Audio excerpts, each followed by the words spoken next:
Hey guys, Vic here with PhoneArena, and today we have the brand new Pixel 5a. And if you're wondering about the best budget phone, you're probably thinking whether you should buy the Pixel 5a or the iPhone SE. So we have these two phones, video recording, 4K 30. Follow me around as we check out the video quality and see which one is better.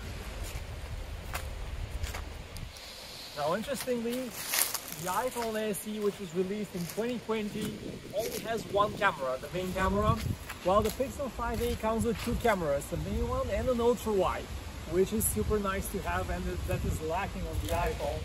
But just follow me around to get a grasp of the video stabilization.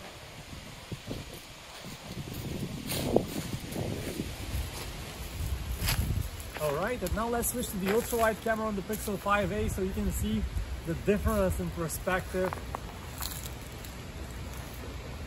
You can get a lot more in view with the ultra-wide camera. Now let's switch back to the main cameras, and again slowly pan around to the sky.